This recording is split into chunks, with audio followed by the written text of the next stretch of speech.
¿Han pensado alguna vez en las historias silenciosas grabadas en el paisaje de una ciudad?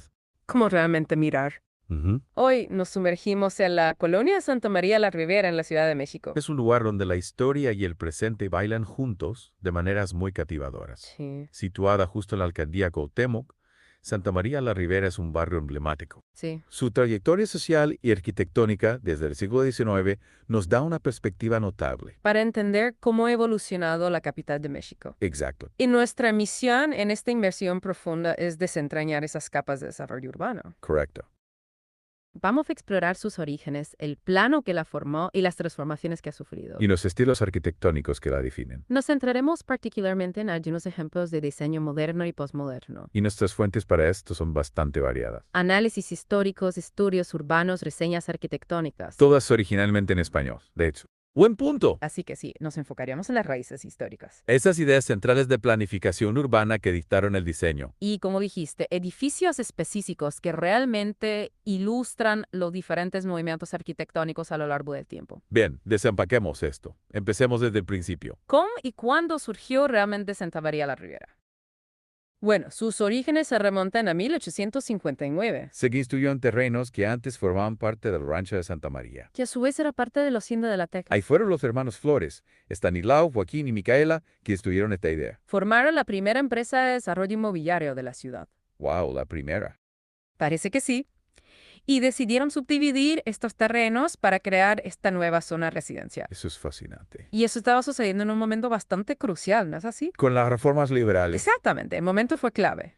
ese cambio en la propiedad de la tierra debió crear un verdadero auge en el desarrollo entonces. Absolutamente. Todo este proyecto ocurrió justo en el contexto de esas reformas liberales de 1857. Y realmente impulsaron el desarrollo inmobiliario en todo México. Bien. ¿Y qué hay del diseño urbano? ¿Qué nos puedes decir sobre eso? Entiendo que tiene una fuerte influencia francesa, reflejando la visión de Porfirio Díaz. Correcto. Mucho. El diseño de Santa María la Ribera se inspiró directamente en la arquitectura y el urbanismo francés. Eso fue un rasgo muy característico del periodo del Porfiriato. Sí. La colonia fue planeada con una estructura reticular. Básicamente un diseño de cuadrícula, como un tablero de ajedrez, lo que facilita mucho la orientación, Ujú. y reservaron un espacio central para un parque. Que por supuesto ahora conocemos como la Alameda de Santa María la Ribera. Ah, sí, la Alameda, un hito panicónico. Y las calles, ¿había alguna lógica en sus nombres? Escuché algo sobre eso. Sí, de hecho la había. Las calles que corrían de norte a sur llevaban nombres de árboles. Bien, Y las que corrían de este a oeste llevaban nombres de flores. es un sistema bastante distintivo. Eso es encantador. Y desde el principio, ¿qué tipo de ambiente tenía la colonia? ¿Quién vivía allí? Inicialmente, Santa María la Ribera realmente se estableció como una zona residencial para la clase media y alta de la época. Bien. Así que atrajo a intelectuales, artistas, profesionales. Se convirtió en un lugar con una vida cultural bastante activa. Pero como cualquier espacio urbano, imagino que también vio cambios con el tiempo. Oh, definitivamente. Es un poco aleccionador pensar cómo algo como el terremoto de 1985 pudo remodelar tan dramáticamente la demografía de un barrio. Incluso su aspecto físico. Sin duda, desde la segunda mitad del siglo XX en adelante, la colonia experimentó transformaciones significativas. ¿Cómo que? Bueno, se construyeron muchos edificios de apartamentos. Y la demografía cambió bastante, Mante, porque la gente se mudó de otras áreas duramente afectadas por el terremoto del 85. Ah, sí. Y también hubo la lamentable pérdida de algunos teatros y cines emblemáticos. Ya sabes, está reflejando cambios en las dinámicas culturales y sociales. Eso siempre es triste de ver. Hablando de diseño urbano, mencionaste que reflejaba los paradigmas de la época. Hablamos de esa fuerte planificación inicial. Profundicemos un poco más en esas ideas específicas de planificación que la formaron. Mencionaste un concepto con raíces muy antiguas. Definitivamente podemos identificar varias influencias, claro. En primer lugar está el modelo de la ciudad reticular. Esa es una tradición que viene directamente de la época colonial española, basada en las leyes de Indias. Bien, Santa María la Ribera sigue este patrón. se ve las calles perpendiculares a las manzanas uniformes. Gira de Ortega y Gabriela señala cómo este diseño facilitaba el movimiento. Y creaba estas bonitas manzanas rectangulares con parcelas bastante generosas. Un diseño que todavía se puede ver claramente hoy en día. ¿Qué más influyó en la planificación entonces? Luego tenemos el urbanismo higienista. Esta fue una tendencia europea a mediados del siglo XIX centrada en mejorar la calidad de vida. Piensen en la ventilación, la luz natural, los espacios verdes. Correcto, como combatir las enfermedades en las ciudades superpobladas. Exactamente, esa era la idea central. Y se ve reflejado aquí en las calles más anchas y el enfoque en la Alameda como una especie de pulmón verde para la colonia. Figuras como Luigi Franco realmente estaban impulsando esto en México. El objetivo era un ambiente más saludable. Tiene mucho sentido para esa época, cuando el saneamiento era una preocupación enorme. Y la influencia de París, el osmanismo, lo mencionaste antes. Absolutamente central. Desde aproximadamente 1860 en adelante, bajo Benito Juárez y definitivamente durante el Porfiriato. México realmente miró a París como el modelo de modernización urbana. Entonces, ¿cómo se manifestó eso aquí? En Santa María la Ribera se tradujo en avenidas amplias y bien definidas. Aunque no reales como en el propio París. También se vieron edificios con ese diseño de inspiración francesa. Y plazas como la del Kiosco Morisco. Estos actuaban como puntos de encuentro y, bueno, como ornamentación. El Kiosco Morisco. Sí, eso no se puede perder. Es un símbolo de la colonia. ¿Y cómo encaja en esto la idea de las subdivisiones privadas? Bueno, Santa María la Ribera fue en realidad pionera en ese aspecto. Fue una de las primeras subdivisiones privadas en la Ciudad de México. De verdad, Sí. Planeada y promovida por esos hermanos Flores que mencionamos. dirigida específicamente a las clases más pudientes. Dividieron este terreno en parcelas para la venta. Establecieron regulaciones de construcción y lo comercializaron como una zona residencial exclusiva. Ah, bien. Este modelo, que se puede ver en el antiguo plano del cuartel mayor de Santa María la Ribera, definitivamente influyó en cómo se desarrollaron colonias posteriores como Roma y Juárez. Así que realmente sentaron un precedente para el crecimiento de la ciudad. Y por último, el transporte, ¿cómo impactó eso las cosas? Enormemente importante. La expansión de la ciudad dependió en gran medida de los tranvías. Primero tirados por mulas, luego eléctricos. Correcto. Santa María de la Ribera se benefició porque estaba cerca del centro. Pero también conectada a través de la línea de tranvía de Tacuba. Esto significaba que los residentes podían viajar fácilmente sin tener que vivir justo en el centro de la ciudad, que estaba superpoblado. Realmente permitió el surgimiento de estas colonias más residenciales justo fuera del centro. Bien, eso nos da una imagen muy clara de la evolución urbana. Entonces, ahora profundicemos en la arquitectura en sí. Hemos visto la planificación general, acerquémonos a edificios específicos que encarnan estas ideas. Empezando por uno realmente único, el Museo Universitario del Chopo. Su historia es bastante peculiar, ¿no? Absolutamente. Diseñado por el arquitecto alemán Bruno Merding. Fue un gran nombre del Jugendstil o Art Nouveau alemán. Ese estilo decorativo, ¿verdad? Líneas fluidas, motivo de la naturaleza. Exactamente, en realidad fue construido en Alemania en 1902. Fue un pabellón de exposiciones para la industria y la tecnología. ¿En Alemania? Sí. Y luego, increíblemente, fue desmantelado, enviado a México y reensamblado aquí en 1903. Un verdadero testimonio de la industrialización temprana y de intercambio global de ideas arquitectónicas entonces. Eso es asombroso. Entonces, ¿cómo ha cambiado su función a lo largo de los años? Bueno, en sus primeros años sirvió como museo de historia natural Luego albergó la Escuela Nacional de Ciencias Biológicas, parte del IPN. y finalmente, en 1975, la UNAM lo tomó y lo nombró Museo Universitario del Chopo. Y arquitectónicamente, ¿qué lo hace destacar? Hubo quizás una tensión entre esa decoración Art Nouveau y el impulso hacia la función moderna. Ese es un gran punto. Su estructura metálica prefabricada y esas enormes superficies de vidrio son características clave. Y si bien tiene esas influencias Jugendstil, también se ve un énfasis real en la función sobre la ornamentación excesiva. Ah, bien. El uso de materiales industriales como hierro y el vidrio apunta hacia principios modernos. Su diseño es muy racional, muy funcional, diseñado específicamente para exposiciones. Realmente muestra una especie de visión técnica y globalizada concebida en Alemania, construida en México. Fascinante. Cambiemos ahora a un contraste interesante. Casa Sisa, un toque mucho más contemporáneo justo en el corazón de la colonia. Así es, diseñado por el famosísimo arquitecto portugués Álvaro Siza. Ganador del premio Pritzker, este fue en realidad su primer proyecto en México. ¿Y cuál es la historia allí? En realidad es una renovación de una casa del siglo XIX que perteneció a su propia familia. Oh, wow. Sí, inicialmente remodelada para su padre. Más tarde se convirtió en la sede de una organización llamada Casa de Arquitectura. Luego, en 2009, el ayuntamiento la adquirió y rehabilitó aparentemente a petición del propio Sisa. Entonces, ¿para qué se usa ahora? Hoy en día, alberga exposiciones de arte en la planta baja y hay un apartamento arriba. ¿Y qué define su estilo? Suena muy diferente al Chopo. Muy diferente. Su diseño es distintivamente minimalista. Se ven estas líneas puras, un uso muy eficiente de la luz natural y una integración real con el entorno. Entonces, limpio y funcional. Exactamente. Formas puras y racionales, volúmenes geométricos simples, líneas limpias. Hay una ausencia real de ornamentación, lo que refuerza esa sensación minimalista. Priorizando la estructura y los materiales en sí. Y tiene una relación armoniosa con el entorno. Grandes ventanales, patios que conectan el interior y el exterior. Bien, ahora hablemos de algo quizás un poco más cotidiano, más funcional. El mercado Mariano Azuela. Antes se llamaba Bugambilia. Sí, ese es. Este mercado fue construido alrededor de 1947. Surgió como parte de esos esfuerzos gubernamentales de posguerra para modernizar la infraestructura de la ciudad. Reemplazando los mercados informales. Precisamente. La idea era reemplazar los mercados callejeros dispersos e informales con instalaciones permanentes y más ordenadas. ¿Sabemos quién lo diseñó?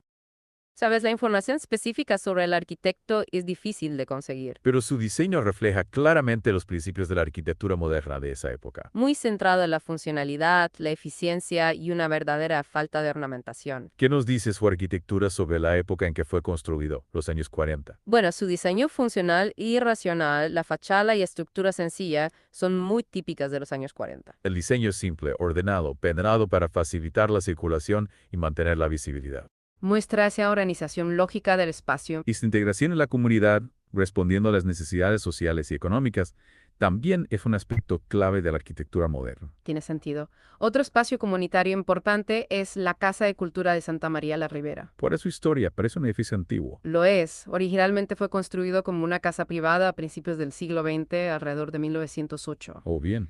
Fue encargada por un diplomático e historiador, Carlos Pereira, y su esposa, la escritora María Enriqueta Caramiño. Ellos vivieron allí varios años. Solo se convirtió en Casa de Cultura mucho después, en 1994. Entonces, ¿cómo se relaciona su arquitectura con el modernismo si fue construida antes de que realmente despegara en México? Fue modificada. Exactamente. Aunque fue construido antes, su restauración y transformación en la década de 1990 definitivamente adaptaron principios de la arquitectura moderna y adaptativa. ¿Cómo es eso? El diseño se centra en formas puras y racionales. Los espacios se definen por su función, el diseño es claro. La ornamentación es mínima, mucho esa idea de menos es más. Y tiene una relación armoniosa con su entorno. La alameda cercana y el barrio en general. Su diseño funcional y claridad reflejan esa búsqueda modernista de la función sobre la forma.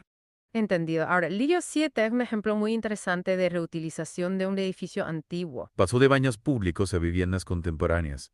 Ese edificio ha vivido múltiples vidas. Realmente lo ha hecho, construido ya por 1920. Tuvo dos tipos de usos durante el siglo XX. Baños públicos en los años 30, aparentemente un sanatorio en los 50, incluso una sede de una empresa de seguridad. Antes de que finalmente cayera en el abandono.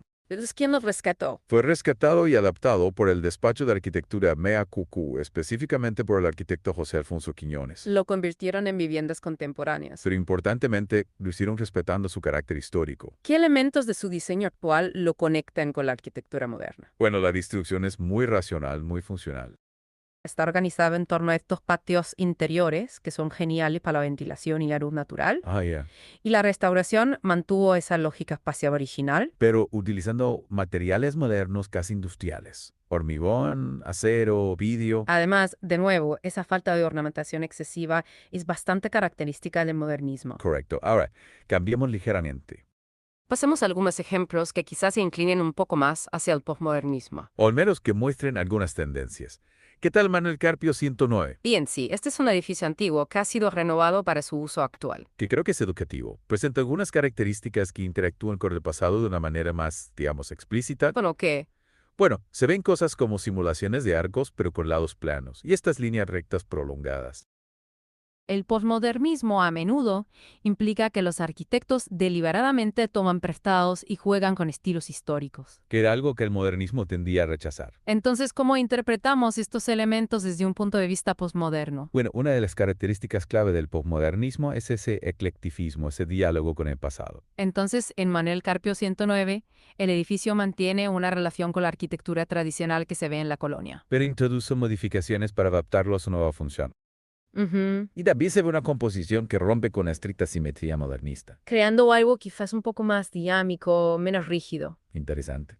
Y Santa María la Ribera 138, la antigua fábrica de chocolates La Cubana. Ese es otro caso de reutilización con quizás un toque posmoderno. Correcto. Ese es un gran ejemplo. En este proyecto preservaron cuidadosamente la fachada y otros elementos históricos de la fábrica original de chocolates La Cubana. Fue fundada allá por 1872 y la fachada está catalogada por el INBA. Así que tuvieron que preservarla. Sí, y la intervención convirtió el espacio en unidades residenciales manteniendo ese caparazón histórico. ¿Qué aspectos aquí podrían insinuar un enfoque posmoderno? Bueno, mantener esos detalles industriales originales, especialmente en la fachada. E integrarlos en un programa residencial completamente nuevo. Eso crea este vínculo visual y contextual con la historia del barrio. Pero le da al edificio un propósito moderno y funcional. Entonces es una mezcla. Exactamente. La intervención busca esta fusión armoniosa de pasado y presente. Se tienen nuevas estructuras y materiales modernos que contrastan con, pero también complementan, las partes históricas preservadas. Bien, el Teatro Sergio Magaña también tiene una larga historia de transformaciones, ¿no es así? Eso también lo convierte en un caso peculiar. Realmente lo hace. Originalmente fue construido en el siglo XIX como parte de algo llamado la Quinta San Miguel, Luego se convirtió en iglesia en 1901. una iglesia. Sí. Luego fue utilizado para la educación y luego fue la casa del agrarista. Incluso añadieron murales entonces antes de ser finalmente restaurado y convertido en el Teatro Sergio Magaña en 1991. ¡Wow! Entonces, ¿cómo se manifiestan las tendencias posmodernas en su arquitectura después de todo eso? Bueno, el edificio aún conserva elementos de su pasado religioso. Como algunos detalles neogóticos que se pueden ver en la fachada. Eso le da esta identidad arquitectónica única y certificada con el tiempo. Correcto. Los espacios interiores obviamente fueron adaptados para uso teatral. Pero trataron de mantener la esencia del edificio original, La restauración de 1991 incorporó mejoras técnicas modernas. pero sin borrar ese carácter histórico. Este tipo de mezcla, mantener elementos del pasado junto con adaptaciones contemporáneas, es bastante característico del pensamiento posmoderno. Incluso algo como una estación de metro, San Cosme, puede tener toques posmodernos, parece poco probable.